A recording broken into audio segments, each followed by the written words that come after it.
Welcome to Off the Cut episode 127 for Tuesday, August 6th, 2024. And Zach, we got a story I've been meaning to share with you. Ooh, okay. Hit me. The year was 1879. And one of our good friends had been spending years, perhaps even decades, trying to figure out a way to capture light. He tested over 6,000 different materials trying to figure out how to capture light, but just couldn't do it. Mm-hmm. Why, might you ask? You got to ask why. Okay, why? Great question, Zach. He gave up on the idea of the light bulb because, light bulbs just wasn't his passion. He decided, exactly. He decided to give all of the research over to someone you may know, Albert Einstein, who eventually invented the light bulb later that year. Okay. This is great because the friend who we're referring to is none other than Jonathan Katz-Moses. And he abandoned working on creating the light bulb to instead follow his passion for creating the best woodworking store on the planet, KM Tools. This must be the most inane ad read of all time. Did you know where I was going with that? No, did you say Einstein instead of Edison? It wasn't Einstein, the light bulb. Okay, all right. Just make sure. Just making sure we're on the same page. But yeah, I mean, you are right about KM Tools. It is the premier spot to buy your woodworking tools online because if it's in their shop, it's in their shop. And what does that mean, Eric? It means it's not filled with a bunch of crap. It's made by woodworkers for woodworkers. So they either design all the products and manufacture them themselves, or Jonathan and his team thoroughly test everything out to make sure that it's high quality and, not a bunch of Temu crap. Hell yeah. Yeah. And a portion of every single GD sale goes to the Katz-Moses Woodworkers with Disabilities Fund that puts tools in the hands of people who need them. Which I might actually be getting involved with again. Ooh. Maybe. It's in the, I would say it's in the 1% to 2% area. Charity right build now. action. Nice. No, it's something a little different this time, but I've been talking to Chris about it, who's the head of the Katz-Moses Woodworks with Disabilities Fund. So something may come out of it. I'm not 100% sure. But okay, well, I'm sure you'll keep us and the listeners posted. Yeah, for sure. Yeah. Well, one of the other cool things about KM Tools is that if you want to save 5% off anything, I'm pretty sure it's for anything. I should probably know this before I do the ad read.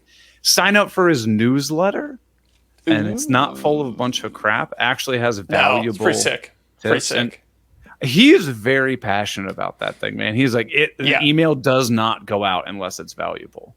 Yes. Yeah. It was kind of cool. Like I was talking to him the first time because I was featured in the first one that he put out. And subtle brag there, by the way. Sorry to drop that one on you guys like that. But no, I was talking to him. He hired a whole team of people to do it. He was he's very involved in the whole thing, and it's a big enterprise. It's something he's very proud of. So it's not just, hey, check out this new product. It's tips. It's meet this new maker. Let's check out this cool project. It's really good stuff. Good stuff. But the other good thing is that every single month, Jonathan and his team is giving away a $50 gift card to our listeners over at KM Tools. All you have to do is sign up on patreon.com/offthecutpodcast. I almost forgot. And you're automatically entered to win. Which, speaking of winning, tonight's the night. Yes. You ready for this? Yes. Of course I'm ready for this. I have it pulled up. So, for anybody who doesn't know what this is, we take all of our Patreon supporters who get access to the after show, Discord server, live hangouts, all that kind of stuff. We enter you into a spreadsheet, so you do nothing. We do all the heavy lifting. And now you just show up and look pretty. You just show up and you get $50. Or if you're like our buddy Corey Duvall, real class act, donated it back to the Katz-Moses Woodworkers with Disabilities Fund. Yeah, of course not. That's crazy. That's too generous. So anyway, Deric, I'm going to ask you tonight, how many times do you want me to refresh the generator thing to pick our winner? Ooh. 1,000. No. That's Let's gonna. go All with- right, everybody. That's tonight's episode. On tonight's Let's go with episode above the 17. cut, Eric gets We're going to pull carpal the tunnel first syndrome. number and the last number. From 127, we're going to say 17. 17. Oh, All okay, right. okay. All right. Okay. Or 1, 2, 3, 4, 5. This is Josh at Sawdust Builds. Ooh, 6, so Josh. 7, 8, 9, 10. Nick Daniel. 11, 12, 13, 14, 15. Bailey Thompson. Ooh, Bailey. So close, Bailey. I know. So close. When it gets to wet- 16.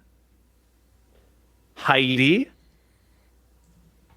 You ready for a big number 17? I am. Anticipation's killing me. This is good. This is good. I'm thoroughly apologizing. I'm going to butcher this. I'm going to go with Xanthalan. Ooh, yes. Okay. I will be in contact. Well, we'll be in contact.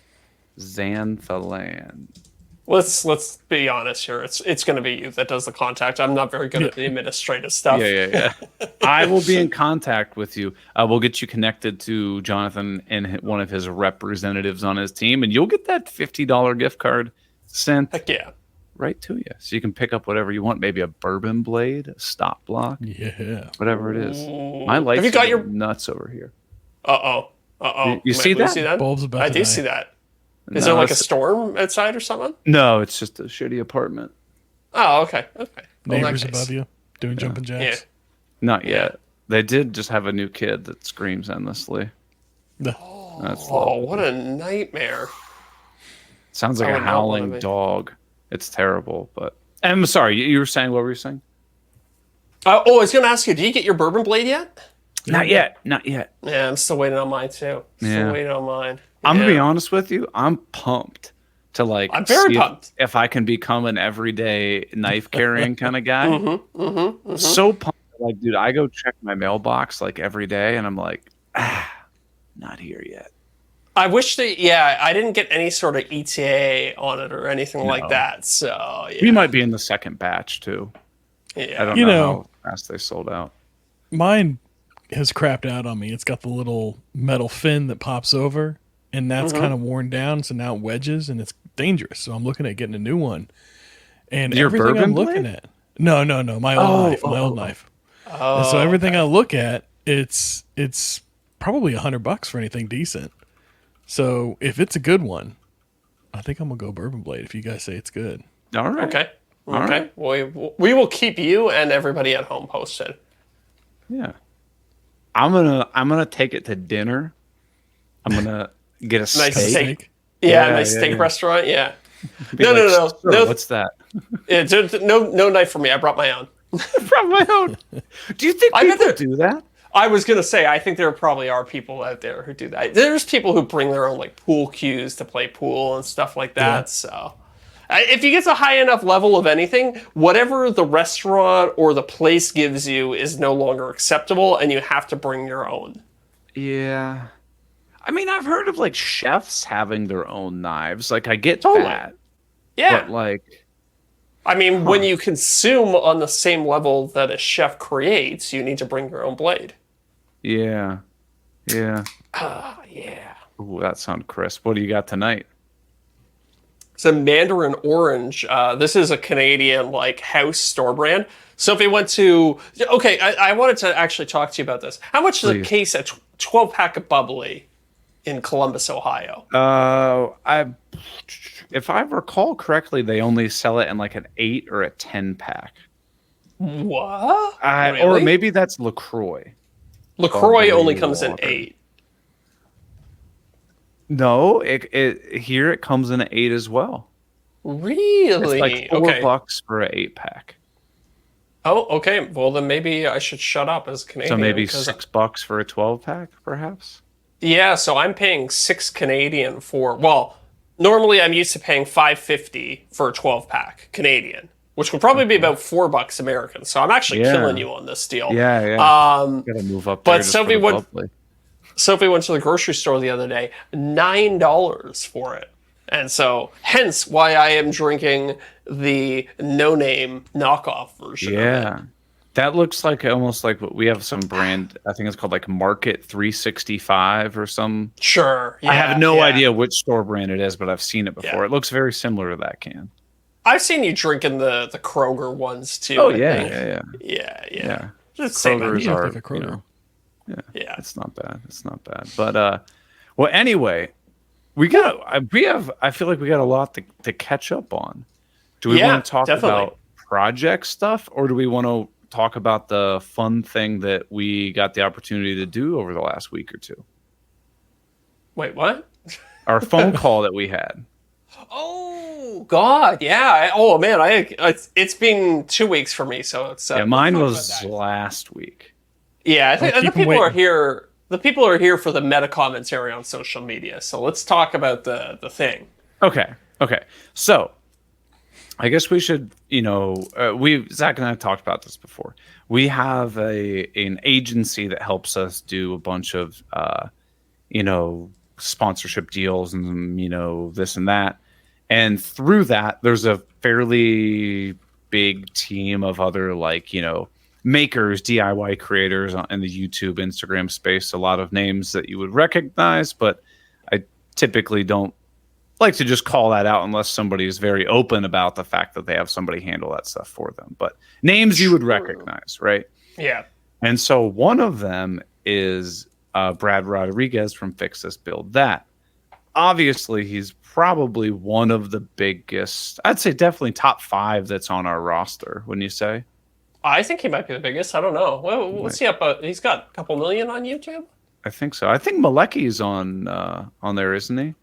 Ooh, you might be right. Yeah, I don't know. But anyway, and so 1.82 bill. So we got a message from our agent, Mark, asking if any of us are interested in doing kind of sort of a pilot program for like a creator. I don't know, what would you call it? Like a consultation? Coaching, consultation, something like that. Yeah. So we got a message from Mark and saying like, hey, are you guys interested? And I filled it out. I don't know, Zach, what, 2-3 months ago, probably? It was a long enough period of time where I was like, I guess I didn't get it. Yeah. Right. And then you got a message one day and you texted me. You're like, dude, did you get accepted for Brad's thing? And I was like, no. And then maybe like an hour later, I got accepted for it or whatever. And all the spots filled up like crazy fast. Yeah. But yeah, so we had the opportunity to jump on a Skype call with Brad for about an hour or so and like deep dive, no BS. Like, here's what I'm seeing that you're doing. Here are my suggestions from best practices and whatnot. And dude, it was very eye-opening to have somebody just like really sit down with you and like respectfully dismantle your channel for you. Yeah, totally. So tell me about your experience, Zach. So I guess first thing to say is that at the very start of the call, we gave Brad access to the back-end analytics of our page so that he could jump in there and like really get into the nuts and bolts of the channel. Yeah. So yeah, I had quite a few positive takeaways. He gave me some kind of ideas for products that I could potentially sell. So I've been racking my brain trying to think of some like little add-on things that I can do to kind of bring a little bit of money in that isn't tied directly to sponsorships or YouTube AdSense, right? Sure. So, but the problem I have is everybody wants me to make a game console for them, but it's not economically viable. Or I mean, I would just have to charge it. Yeah, or legal. That's it.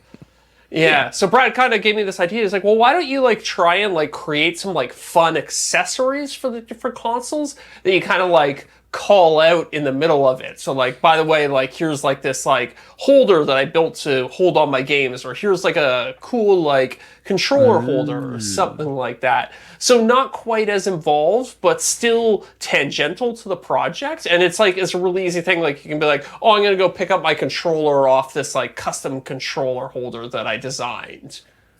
So it's not necessarily that it's the main focus of the video. It's you're doing the video. It's a 2% thing, right? Mm-hmm. That you might have people call to it. And did he suggest that you make this like a physical product and do fulfillment, or you make it like a STL file? Well, we talked about doing both, and I said, like, I don't want to do fulfillment. So, yeah, we basically went back to, okay, then just sell the STL file for, whatever it is, $5-6. So it's almost the idea that I'm hypothetically, you're making another console, right? You're making a new Nintendo 64 or something. Yeah. You could not only sell the files potentially if it was a 3D printed enclosure for the N64, you could also, sell a controller skin, a controller stand. You could basically nest like 4 or 5 products in one video. Exactly. And so you have all these different touch points. That's really clever. Yeah. I never thought about that. Yeah, so that's something I'm definitely gonna start with like 1 or 2 things. I'll probably do like, I usually do the case, which I have very poor uptake on, because obviously if you're gonna download and print my case, you're also gonna have to do all the modifications I did in order to make it work, it's a tall order for people, right? So I'm going to try these like simpler things, and hopefully I can increase the uptake rate. And then if that's successful, then I'll start rolling out even more. The other thing I was thinking of is I'm trying to think of, for lack of better terms, like it almost sounds demeaning, but I think you'll get what I mean by this. Like, what are like trinkets that you can sell? No, yeah, totally. Trinkets is like, I mean, it does sound kind of demeaning, but it's like same idea. So like that's kind of what I'm thinking as well. So not like, necessarily. Yeah. You do an N64, and then like, okay, what if you're like, and I also made some 3D prints of like a miniature version of the N64, or I made a mini controller, so you can like print all these out and have little like desk toys and stuff like that. Like I think people would be interested in that. I don't know what the legality is of that, though. Well, again, you have to walk that's a good point. You have to walk a very, very careful line there. It depends. I think it also depends on the system. Like Sony, I don't think would care. Nintendo will be up your butt with lawyers so quick and make your head spin. Yeah. Like a mini 3D printed controller that has no functionality. It's just like a little like, oh, this sits on my desk and I just kind of like, dick around with it while I'm on a meeting. Yeah, exactly. Huh. Yeah. Okay. Little stuff like that. So that's one. So we brainstormed about that. We also talked about, so we were looking at my retention graphs, and we actually talked about this on the podcast recently. I do a little post-mortem analysis at the end of the videos. Yes. Brad was looking at it as like, there is a little bit of a dip in the retention there. The majority of the audience still stays through to watch it, but some people tune out at that point. Maybe like 10 to 25% of the audience or something like that. So he was like, why don't you still record those, but then throw them up as like bonus content, even in like a members only area or something like that. Ooh, or like a Patreon thing. Or a Patreon thing. Yeah, so again, I think I'm gonna get rid of my Patreon. I've been saying this for a long time, actually. I think I can get rid of my Patreon and do a YouTube members only area. The downside there is you have to pay like 30% or 35% to YouTube. But I think because it's frictionless, because it's like right there on the platform, just hit the join button. Just hit the join button. And again, it's gonna simplify my life in terms of, because one of the things I hated was I had to upload entire videos to Patreon. It would take like 6 hours sometimes. Oh yeah. Whereas when I upload to YouTube, it takes like 2 minutes. Yeah. So I think I'm gonna give that a try. I think I'm gonna try spin up the members only area. Oh, so all your Patreon videos that are members only, you upload directly to Patreon. You don't upload them as unlisted on YouTube?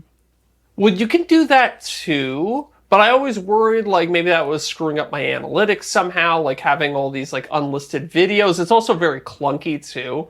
So what I do, Okay. and I'm not saying this is the best way to do it. yeah. I upload the video to YouTube as unlisted. And then once, I send to the brand, they're like, yeah, you're good to go. Then I post that link on my Patreon page. So the folks on Patreon are effectively watching the video just as like a brand sponsorship would that's previewing it. And then once I want it to go live, I just hit public. So I don't have like a public and an unlisted version of every video. Gotcha. I think I did that for a while too, but I feel like I used to do that. But then I stopped because I was doing ad-free versions of the videos. So I see what you mean. So you didn't have the yeah. mid-roll ad in there. Yeah. Yeah, exactly. So it was actually like a different version. Different file. Yeah. I see what you mean though. Like, I think you're right that the YouTube member thing could be more frictionless. That's what I'm hoping. And you also get stuff like that Like the badges and the stuff. badges. There's like benefits to it being on the platform for the end user as well. Yeah. Yeah, I know. I hate watching videos that people post only on Patreon. It's a pain to watch a video on Patreon. Yeah, exactly. Agreed. The friction. It's all about the friction. Yeah. Yeah. Yeah. Okay. I'm So trying to go think. ahead. And there was one other thing I talked to Brad about was just rejigging my videos a little bit. I think you already do this quite well, Eric, but like you try and deliver on the thumbnail in like the first like 10 seconds or whatever. yeah. Like if your video title is like, I destroyed this $5,000 table, the first 10 seconds of your video better be something that relates to destroying that $5,000 table. Yeah. You know what I mean? Yeah. And I think some of my videos, and it's all about getting that, so the first 30 seconds of the videos where you see the biggest drop in retention, right? Yeah. Typically, and ideally where you want to be somewhere north of 70% of people are still watching after that first 30 seconds. Yeah. Right? So that's what we were discussing is one easy way to keep people retained is to immediately pay off that thumbnail, kind of give them a preview of what's going to happen, or at least acknowledge like what the overall theme of this video is. Yeah. So, and in a lot of my videos, I would make the mistake of immediately getting into the storytelling. Yeah.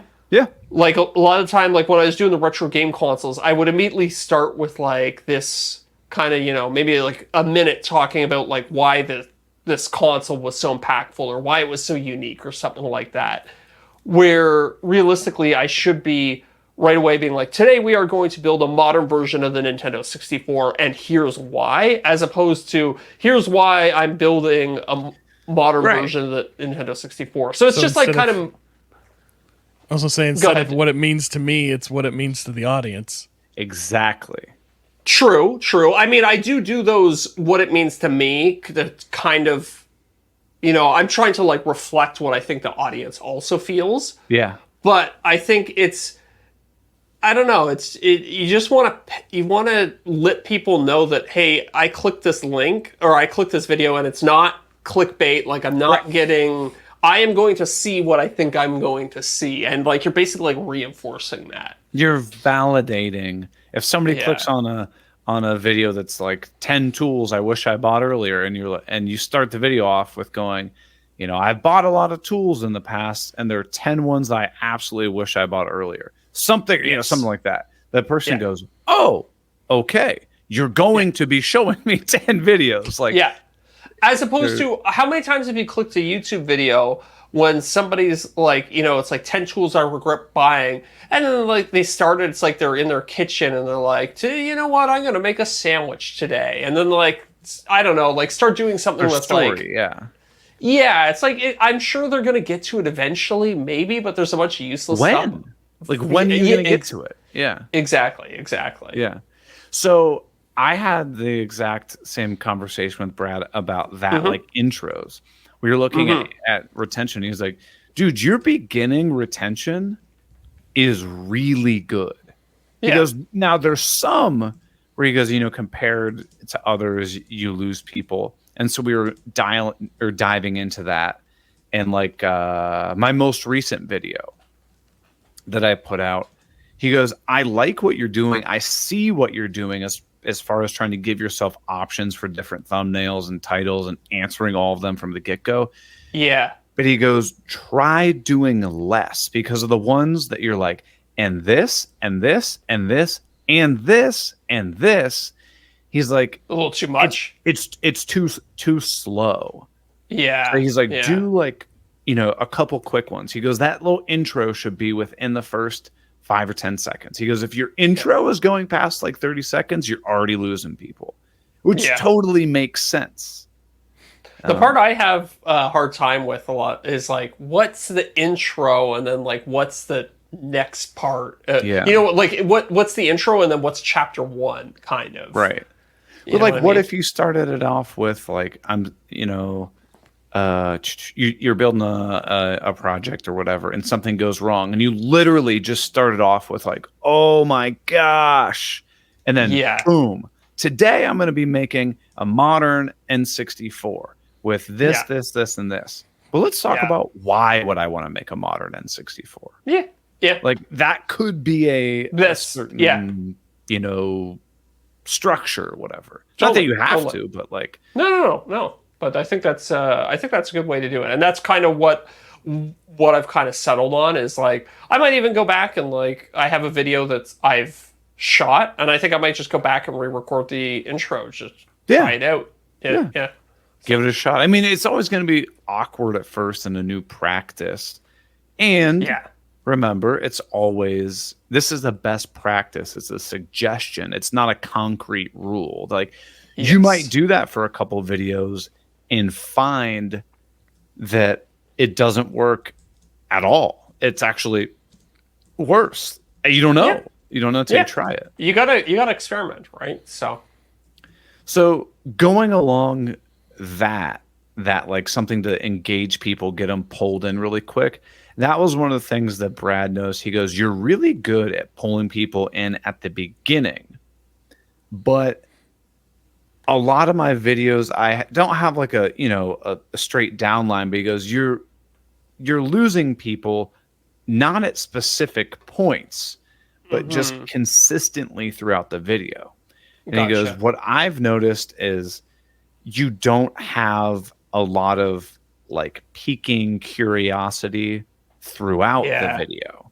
Oh, interesting. Okay. I do try to do that when I'm scripting. I'll just like throw, like I'll often like write out my voiceovers for something. Yeah. And then I'll like, so you like, like let's say this is probably a bad example, but you write out a paragraph explaining like how you planed this piece of wood so that it would fit together with another one, something like that.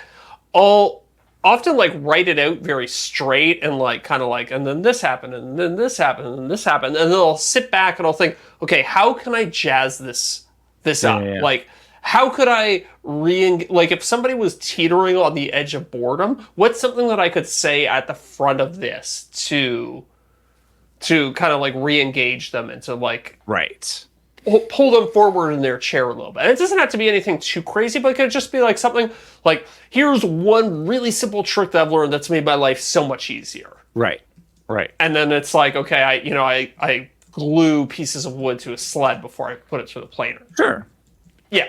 And you might have said that. You might have said like, and then in order to keep my piece from tipping, I glued it to the sled and I found that this made my life a lot easier. So you're basically just taking that end sentiment and putting it, front loading it. Right. And it's kind of the exact same thing as the intro, right? You're taking that meat, that thing that the people are the most interested in, and putting it at the front and then backfilling, like explaining why afterwards.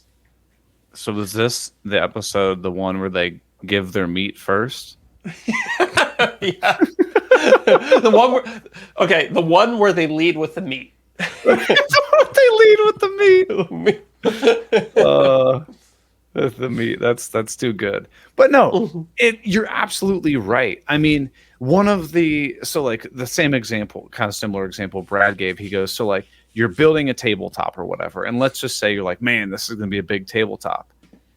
Start bringing future elements of the video forward. So like what he means by that is like, he's like, hey, you're building a big tabletop. Say something like, this is one of the biggest tabletops I've ever built. I'm going to have to really think how I'm going to be able to make a base strong enough to support this. But more on that later. Yeah, I do. Dude, if you ever, once you're keyed into it, if you go and like listen to any of my videos or watch any of my videos, I'm constantly doing that. I know, and I need to practice doing that. Yeah. It's once you've kind of like awakened yourself to it, like it's kind of like you're like flagging something. You're like, this is going to be an issue later in the build, but we're not quite there yet. Yeah. So he referred that as re-engaging people, giving people another like interest point of, you're telling me, hey, you need to keep watching. Hey, you need to keep watching. Hey, you need to keep watching. Like I'm not inviting people to leave. I'm like, it's kind of like when you're trying to leave one of your friends' houses and they go, I gotta tell you the story. Or I almost got shot the other day. And like you can't leave, right? Yeah. We're effectively trying to trap people into watching our videos. Yeah, true. Well, I mean, it's part of being a good storyteller, right? It's like you want to create mystery, you want to create intrigue. So one thing that I tried to do with one of my videos was, in like the first kind of, not the intro, but the area directly after the intro, I tried to make a bunch of promises that I slowly paid off throughout the video. Exactly. So I kind of like, I raised these like 5 points, and then basically I'm just tackling those 5 points one at a time. I'm like, okay, now we're going to upgrade this. Now we're going to build this. Now we're going to combine these two things, and then that'll allow us to redo this other thing. And that's your entire voiceover once you have those, like, think of those as like chapters. Exactly. Yeah. It's very interesting. And like, we all know this, but until you go make the video and then somebody says like, hey, have you thought about this? You're like, well, of course I should be doing that. Yeah. But it truly is like somebody awakens you to that. And you're like, for sure. You're right. Well, I find it's so much easier to see in retrospect. Like I can pull up one of my old videos and I can be like, oh, this would have been so much better if I had like tied this into that. And like, you almost need to like get a big whiteboard and have like every major part of your video on a cue card, and then like start drawing lines between them. And like, okay, I'm gonna tease this one at the end of this one. Yeah, exactly. You want to be like Charlie in Always Sunny in Philadelphia. Where's the mail coming from? Yeah, exactly. It's very interesting. And soon after that call, I started working on the script for the video. For all intents and purposes, we're going to call it the Christmas one. No, the moving one. Okay, I'm moving shops. Yeah. So like, I'm thinking of starting it out with something. I started writing it out, and hold on, I can get this real quick. Scripts, moving out of apartment script. There it is. I'm thinking about starting it out with. In the thumbnail, maybe is like, I'm done, I'm leaving, I quit, all of this is over, something like that. Mm-hmm. And I'm going to start with like, after running this channel, my woodworking business out of this apartment garage for almost 5 years, I finally had enough. I need a change. It's time to leave all this behind. Yeah. And then kind of like, I think I'm going to dive into like, the history of garage shops.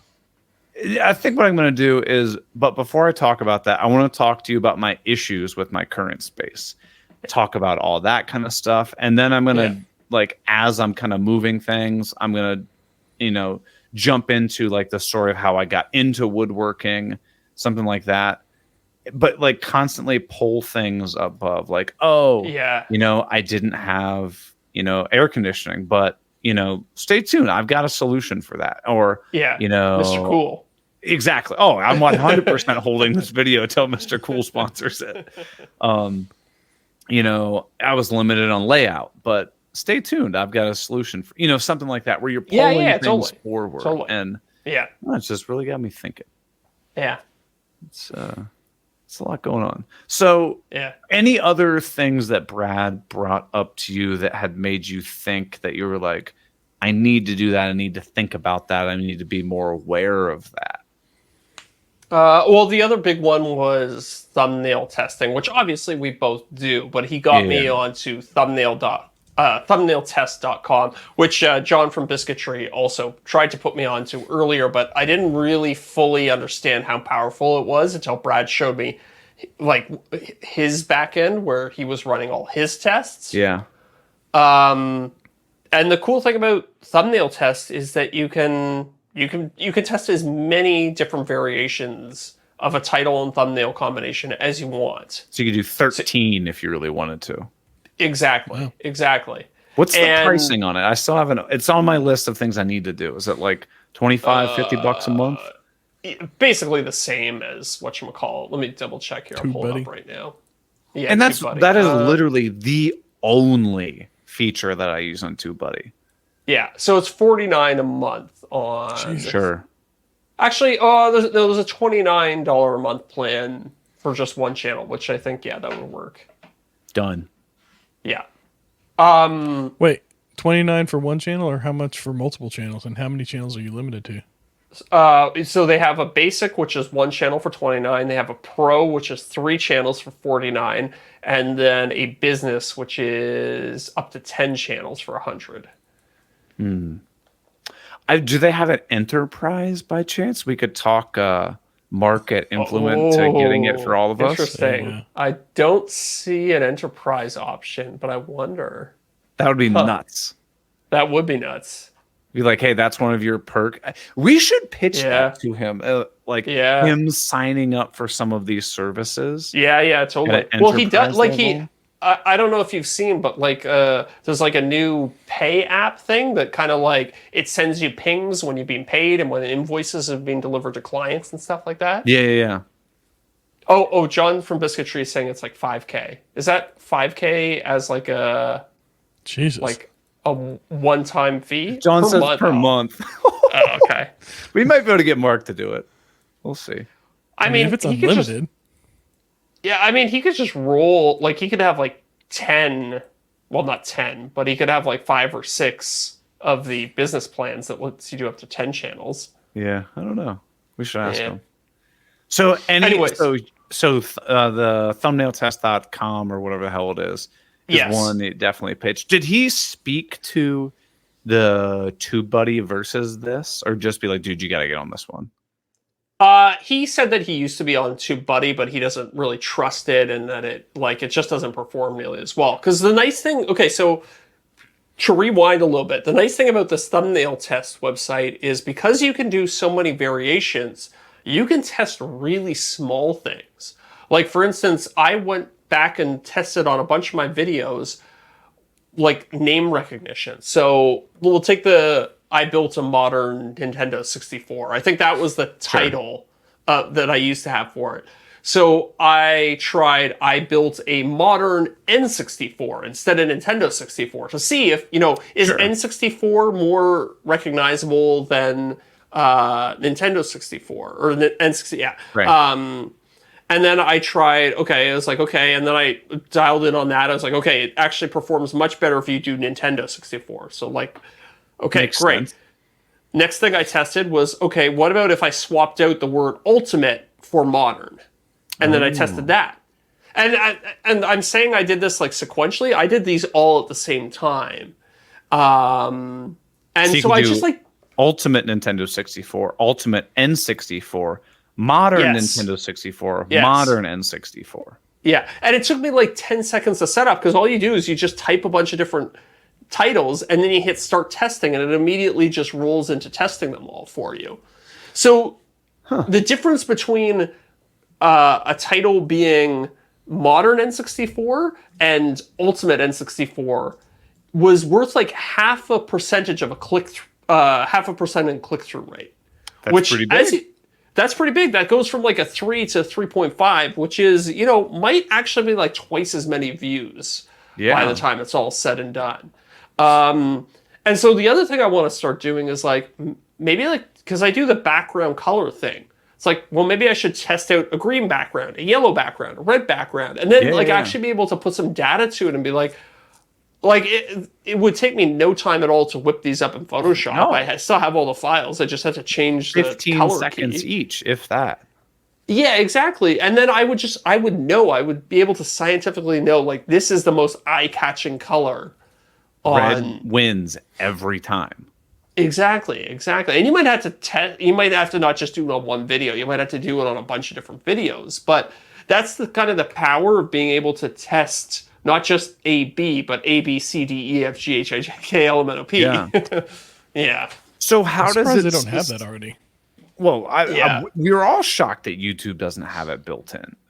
Yeah. Or I mean, that information as far as like what colors or, you know, like that this program can't tell you, like based off of your content and the audience you're targeting, these are the keywords you should be using in your titles, and here's what colors you should maybe focus on in your thumbnails and all that.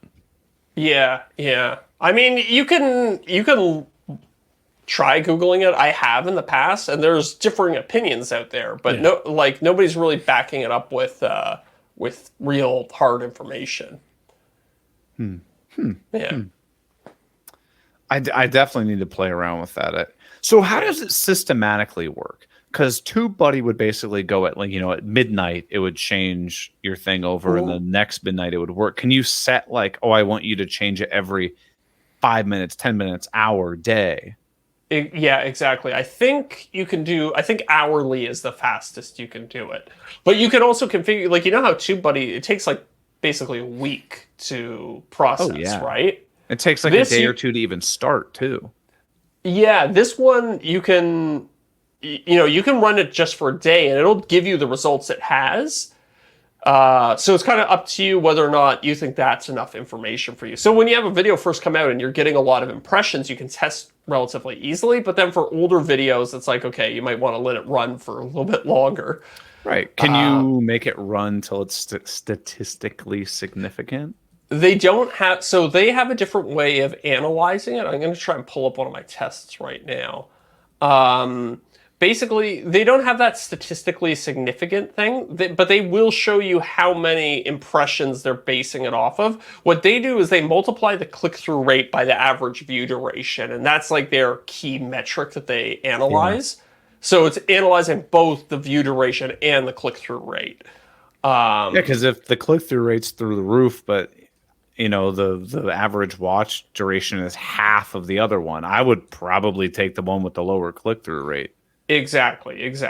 But yeah, there's no like statistically significant. I was kind of saying, you know, like just knowing what I know about statistics, I was like, okay, you know, I would take like 10,000 impressions to kind of be like a good. Yeah. Like if you're getting 10,000 impressions, like that's plenty of data to make your decisions on. And does it give you a suggestion? Does it say like, hey, it looks like this? Yes. Would when be you do best performer?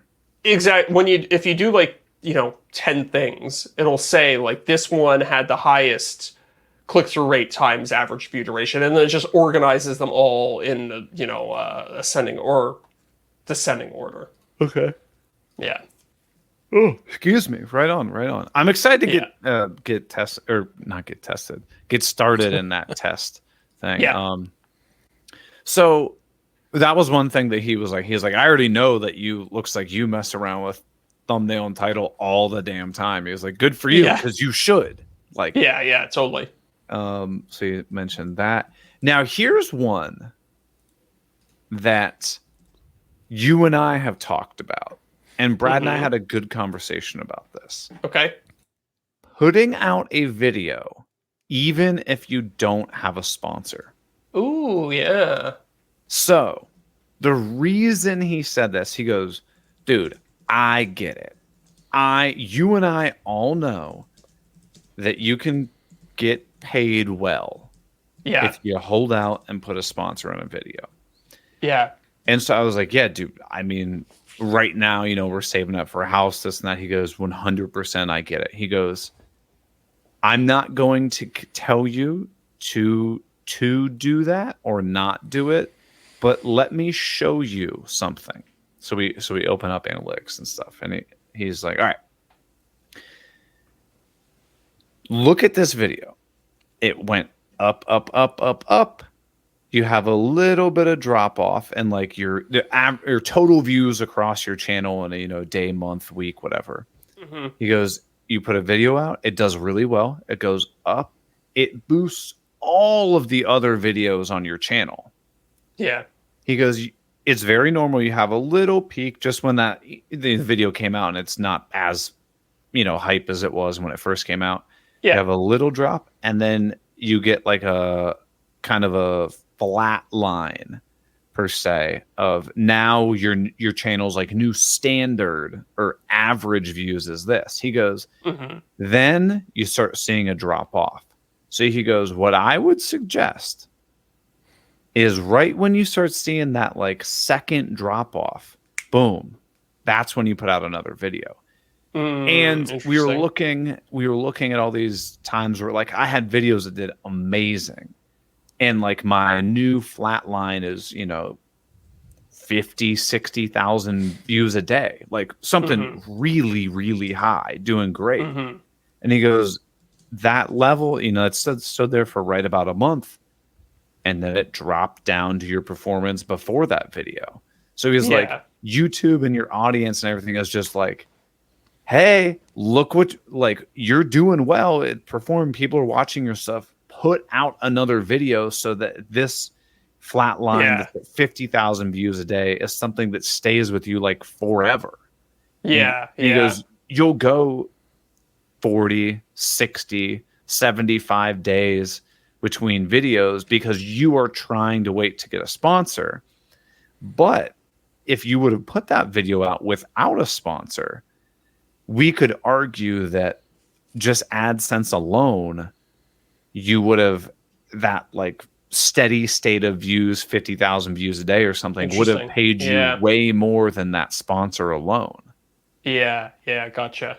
So it was eye-opening and definitely has made me consider, like, do you know, try to keep up like a once a month pace? And he said, he's like, from what I've seen, it's typically 3 to 5 weeks is when you start to see that second drop off. Sometimes shorter, sometimes longer. But I don't know. Got me thinking for sure. Got me thinking. Totally. Yeah, I'm kind of in, like, you know, it's summertime, so it's a little quiet. I kind of screwed myself. I hit a log jam with production, so I don't even have a video ready to go. But if I did, I might be thinking about releasing it around now. Yeah. Without any sponsor attached to it. Yeah. And the other thing we talked about, he goes, and let's be real, if you do a video that doesn't have a sponsor in it, the audience will let you get away with self-promotion more. Totally. So he's like, so like I guess Zach, you know, for example, if you're going to have a video where, for lack of better terms, you put out several trinkets during the video, but have no ad read, people are going to be way more forgiving of that. Right. Totally. So yeah. It definitely got me thinking. So I'm like, damn it, I got to put out a video like once a month. Because he said that he was experiencing the same thing in 2022, where, you know, he was getting paid very handsomely for ad reads. And he was like, well, I'm not putting out a video unless I get ad reads. And he noticed that his overall, you know, daily, monthly views on his channel dropped significantly during that period of time. And he actually would have been better off just putting out videos without ads in them. Yeah, interesting. Continuing to grow too, I'm sure. Exactly. Yeah, exactly. That too. And that's the thing. And this was nice to have somebody like be able to talk to you and like you're not offended. It's a business meeting. And he goes, dude, with the views that you're getting on your videos, you should be picking up 10x the amount of subscribers. He goes, you're waiting way too long to put out videos. Interesting. Because like in the last like 60 days, I've gotten like 1,000 subscribers. Right. So he's like, interesting. Huh. So I've got a video coming out next week. Oh, okay. Yeah. No sponsor? No, it has a sponsor. It was already lined up and stuff. But okay. I mean, to be honest with you, and I told him too, I was like, you know, I'm in, you know, getting ready to move and stuff. He goes, dude, I totally get it. Yeah. Just keep this in mind. Like totally. once we move, it'll be fully ramping up video production and stuff. So I'm excited.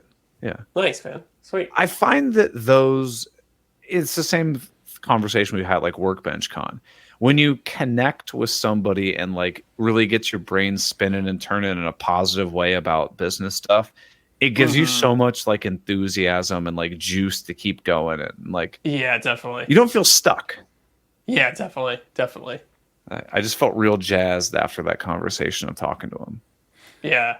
Trying to think, is there anything else one of the other things I talked to him about was about idea generation. All right.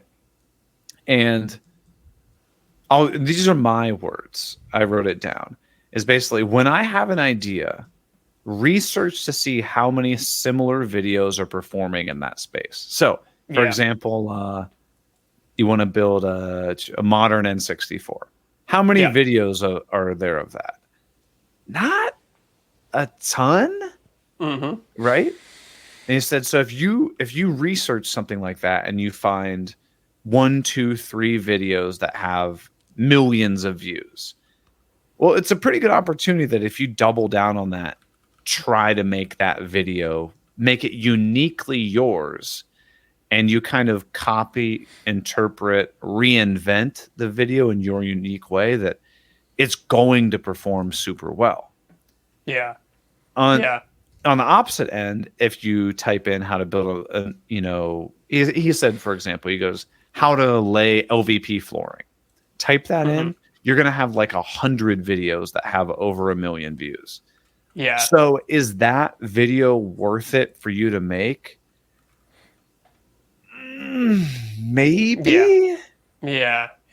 But you're going to have to really do something different to make that video work. So one of the things he suggests is if you find a video that has, 1, 2, 3, 4, videos that have millions of views, watch the video, really pick it apart and go, what can I do better? What did I like about that video? Use that as an inspirational template, but then go into the comments section to see what people roasted them about. About like, well, you didn't include this, you didn't say this, you didn't mention this. This is actually a better tool for that. And then incorporate that into your video. So you've now taken a video that's done really well, found what people have complained about it, and then made a new video with all of those concepts together. Yeah. I was like, dude, I get that, but like, I would feel bad just like kind of templating someone else's video and making it my own, but like I know that the entire inspiration came from another video. And he goes, I am not telling you to plagiarize anything, but realize nothing you're doing is original. Like, everyone is taking inspiration from other people. Yeah. I was like, you're very right. You're Yeah, very good point. right. Yeah. I mean, think about like TikTok, Instagram Reels. That is okay. That is even a more blatant version of it, where people are literally posting the exact same video with just their face on them doing this dance or whatever. Yeah.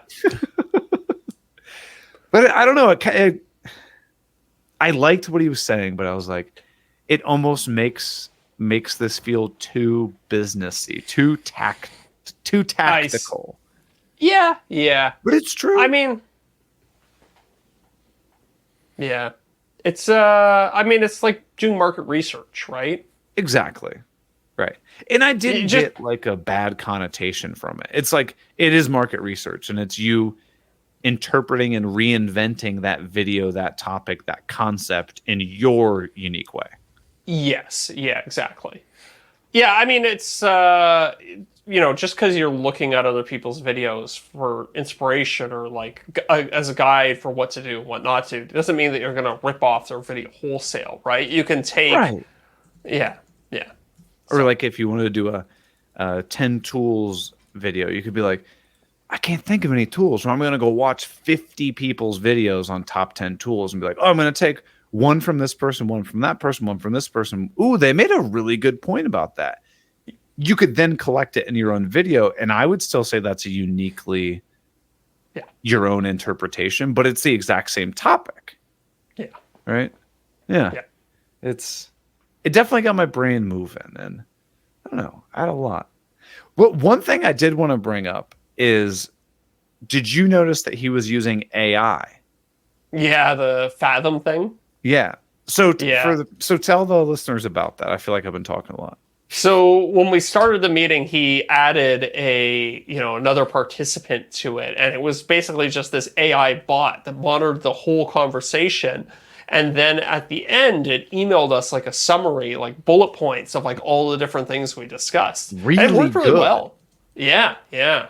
I was pretty impressed with it. 98% accurate. Like there was some where I was like, oh, that doesn't fit in that block or whatever. But it was pretty damn good. Yeah. I was surprised. It came with like a whole summary, key takeaways, topics, next steps. And then what's really neat, and this is a free software for anybody who wants to check it out. We're not sponsored by this in any means at all. It's called Fathom, Fathom. And what's cool is like, one of my key takeaways is tighten up video intros and improve retention by adding re-engagement points throughout videos. And what's cool is I can click on that and it will take me to 17 minutes and 32 seconds into our Skype call where we talked about it. Did you know that? No, I didn't know that. Yeah, you can click on it. I just kind of read. I didn't know it was actually active like that. Huh. Yeah. Neat.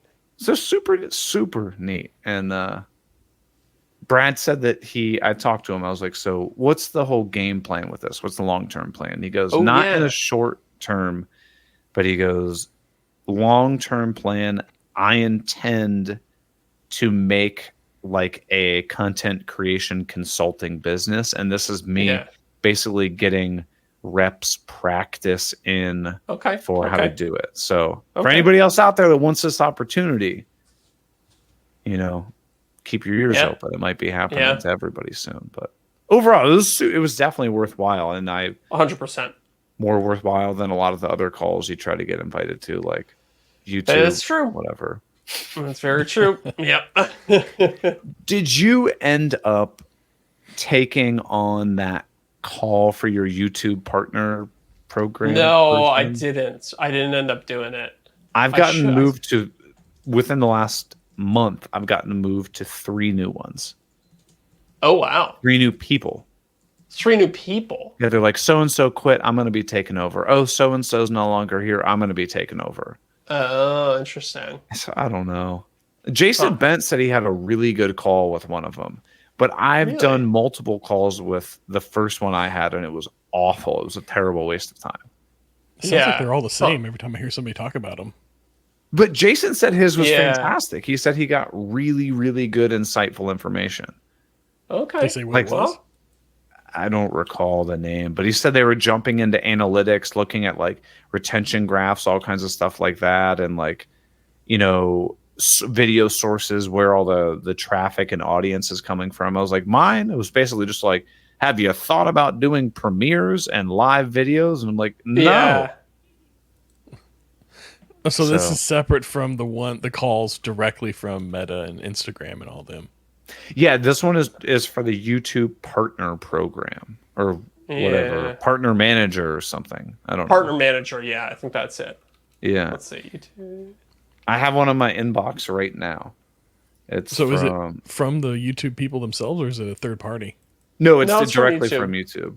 Mine's from Mariel Fernandez Pizarro. Your previous partner manager has been reassigned. However, the good news is I'm taking over for them as your new partner manager. Means going forward, I'll be your point of contact here at YouTube. It's like, is that an upgrade or a downgrade? I don't know. It hasn't been a great experience for me overall, and I don't know. Maybe maybe just some of them are straight up better than others. Yeah. Maybe you're getting bounced around from like newbie to newbie.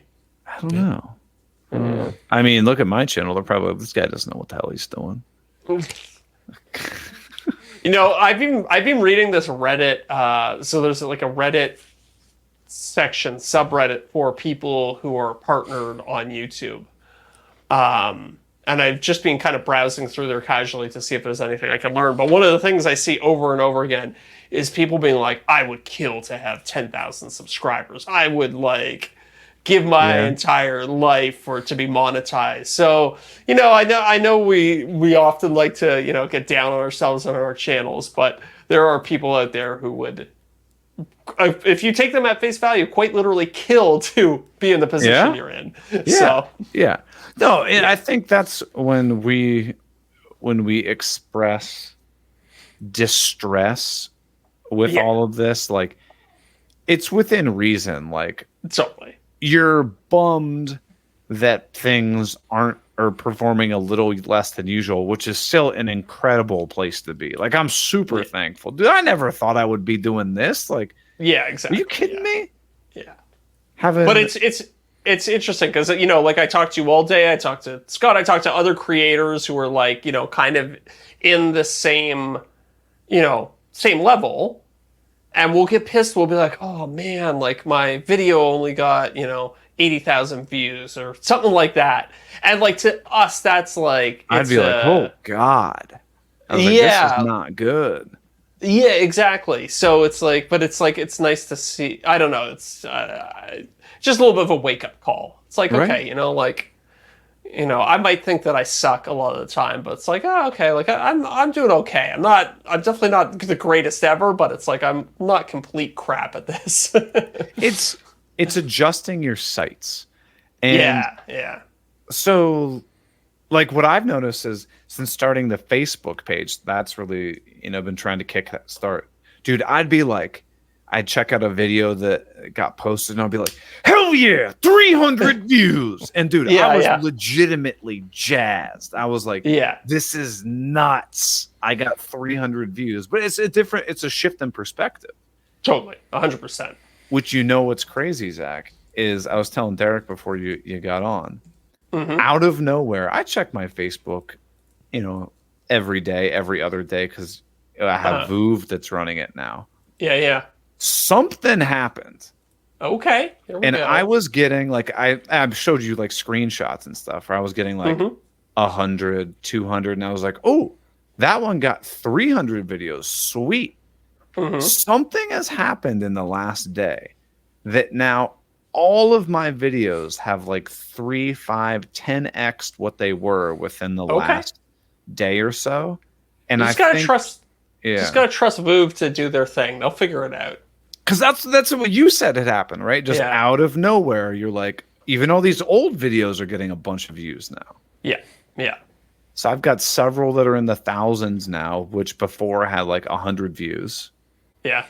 And maybe something's happening. I don't know. I think so. It's like it's like on YouTube. It's like it's self-referential, right? So when somebody watches one of your videos the whole way through, then they get recommended more. They watch more of those videos. Then they start all of a sudden somebody's feed is just all your videos. Yeah. And my videos haven't been taken, or on Facebook haven't been getting tons of viewership, but I've gained almost 8,000 subscribers or followers or whatever the hell it is on Facebook since they've taken over. So something's working. Like, I don't know. Yeah. They'll get it. But I just thought it was funny that like we were talking about that, like setting your expectations and stuff, and like how legitimately pumped when I saw a video that had 300 views. Yeah, I was like, what? It's like, this is insane. Yeah, that's awesome. It's going to the moon, but well, we're well over an hour. Let's kick it. Yeah, we got some stuff to talk about in the after show.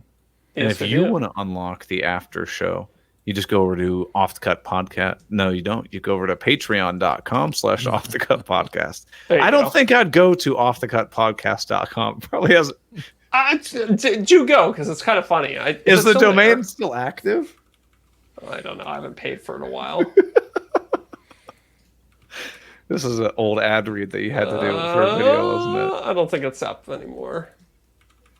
If somebody wants to buy offthecutpodcast.com, Yeah. Didn't no, we it's down buy now. some domain for the Green Suiters? Yes. Yeah. Green Suitors. Was it just greensuiters.com? I don't know. I don't know what it Yeah. was. It was one night where one of us had too many beers at Yeah, WorkbenchCon, and we're like, "That's it. We're buying their domain." We gotta do something with that.